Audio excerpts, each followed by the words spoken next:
Salam Bapak Ibu Saudara yang terkasih, kita akan mendengarkan firman Tuhan sebagai renungan harian kita. Sebelumnya kita berdoa. Kasih karunia dan damai sejahtera dari Allah Bapa kita dan dari anaknya Tuhan Yesus Kristus dan Roh Kudus menyertai saudara-saudara sekalian. Amin. Yang menjadi renungan harian kita di hari Sabtu ini, tanggal 1 Agustus, tertulis dalam Yesaya 44 ayat 3. Demikian firman Tuhan. Sebab aku akan mencurahkan air ke atas tanah yang haus dan hujan lebat ke atas tempat yang kering.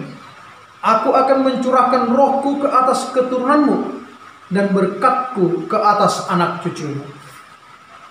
Bapak Ibu pasti pernah mendengar sepenggal lirik lagu yang mengatakan, seperti rusa yang haus, rindu akan aliran sungaimu.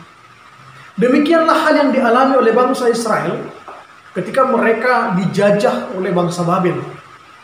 Mereka dijajah kenapa? Karena mereka melawan jalan Tuhan. Karena mereka mendukakan hati Tuhan. Mereka berselingkuh iman, meninggalkan Tuhan. Sehingga Tuhan izinkan mereka dijajah dan terbuang ke tanah Babel. Mereka harus mengalami 70 tahun yang pahit di tanah Babel. Dijajah, tidak punya harapan, putus asa, tidak bisa pulang ke kampung halaman mereka di Yerusalem. Akan tetapi Tuhan tidak pernah tinggal diam. Tuhan tidak pernah tidur. Dia melihat umatnya yang begitu sengsara. Maka dia panggil Yesaya. Ingatkan bangsa itu supaya kembali ke jalan Tuhan. Ada janji yang luar biasa yang dibawa oleh Yesaya kepada bangsa itu. Yerusalem yang sudah dihancurkan, yang sudah ditinggalkan, Tuhan menjanjikan pemulihan yang luar biasa.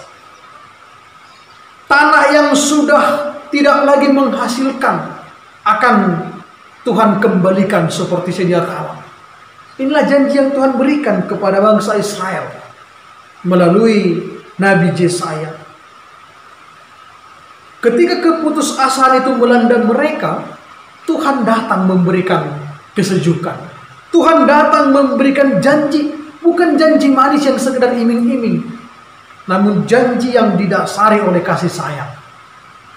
Bapak Ibu Saudara yang terkasih, janji Allah kepada bangsa Israel sangat jelas. Tuhan menjanjikan air ke tanah yang haus. Haus akan sentuhan manusia. Haus akan sentuhan daripada orang-orang yang mencintai tanah tersebut. Tanah itu rindu untuk menumbuhkan tunas-tunas baru. Tanah itu rindu untuk menumbuhkan pohon-pohon yang membuahkan hasil. Maka Tuhan katakan, akan kuairi tanah itu. Akan kusuruh air untuk kembali menggemburkan tanah itu. Artinya bangsa Israel tidak hanya dijanjikan pulang ke tanah perjanjian, pulang ke tanah kampung halaman mereka, tapi Tuhan menjanjikan pemulihan hidup yang total, pemulihan hidup yang 180 derajat dibandingkan di Babel. Artinya pangan kebutuhan sehari-hari pun Tuhan persiapkan, asal mereka mau kembali ke jalan Tuhan. Inilah janji yang luar biasa.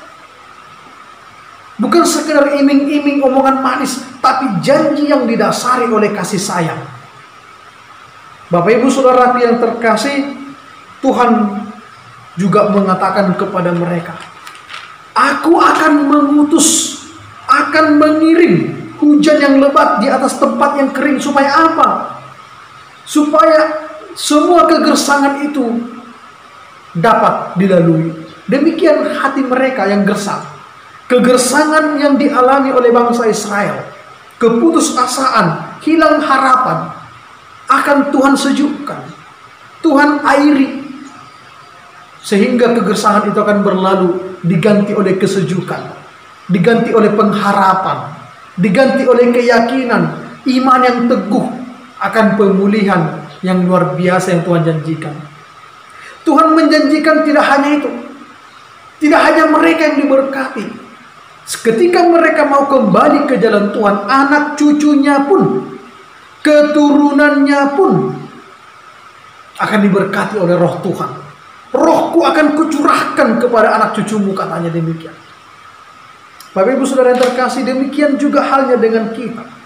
Ada kalanya kita oleh karena ego kita, oleh karena kedegilan kita, ketegartengkukan kita meninggalkan Tuhan.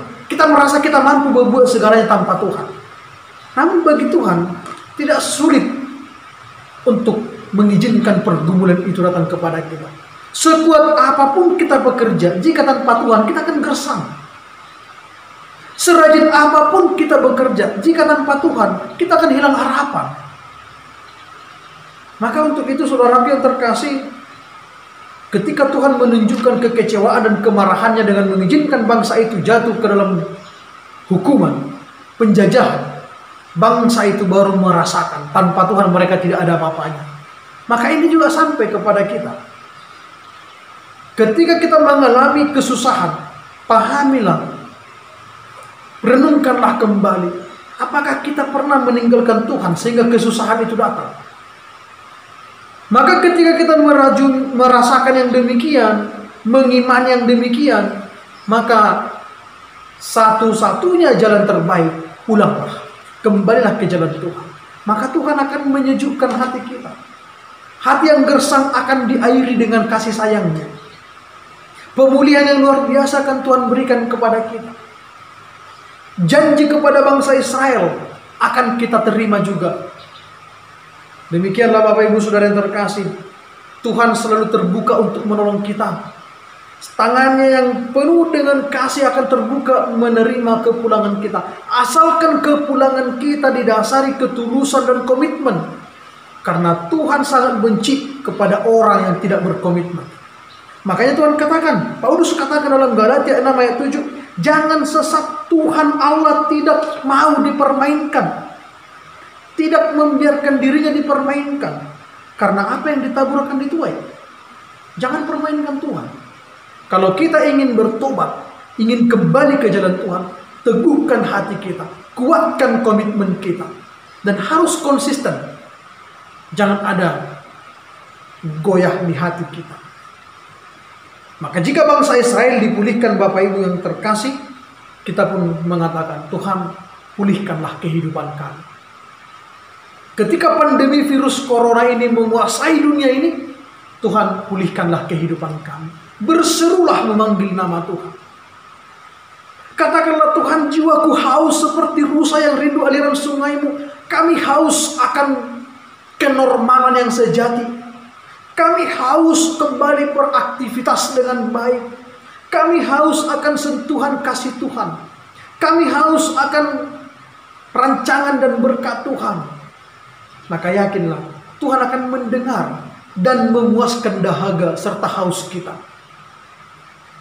Dan yakinlah Bapak Ibu Saudaraku, kepatuhan kita kepada Tuhan dan kepatuhan kita kepada pemerintah akan anjuran pemerintah, aturan yang dibuat, akan menolong kita melewati masa pandemi ini, melewati kesusahan ini.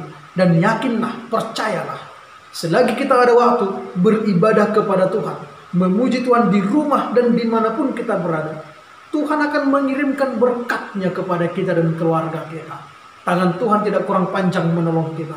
Telinga Tuhan tidak kurang tajam mendengar seruan kita. Mata Tuhan tidak kurang tajam melihat pergumulan kita. Maka bagi Tuhan tidak ada yang sulit. Hanya kita saja yang perlu menunjukkan reaksi dan respon kita.